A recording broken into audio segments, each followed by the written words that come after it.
Hello, this is the first video to section 2.3, and on our first note page, start out with some definitions in which we'll be doing examples to shortly.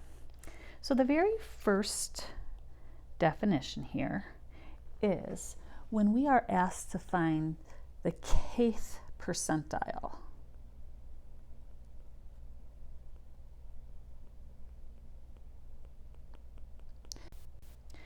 When we say the kth percent, we're saying that that percent of the data falls beneath or is equal to that certain data value. And we'll go more into that in just a little bit. The second definition here is a number that separates the ordered data into two halves, one less than and one greater than, and we call that the median. Notice we have two different stipulations here for if we have an odd number of values or if we have an even number of values. Then we have our next definition, and this definition is one that separates our data into quarters, and like it sounds, we call that quartiles.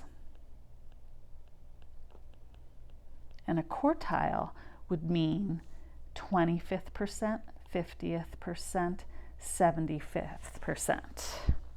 So if we're talking about the first quartile, that means 25% of our data falls beneath or at our Q1. If we're talking about the second quartile, 50% of our data falls less than or at our second quartile. Notice our second quartile is the same as our median.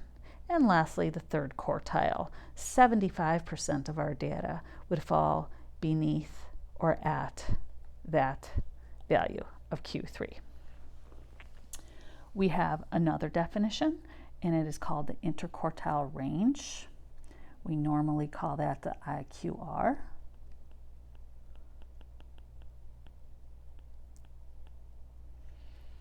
And the interquartile range is the difference between our third quartile and our first quartile.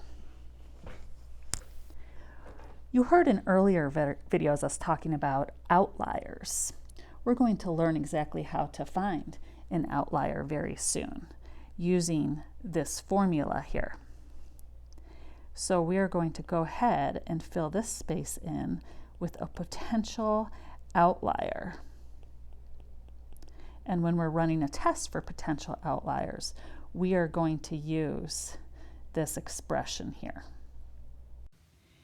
That's the end of the first video for section 2.3. I'll see you in just a moment for the second video.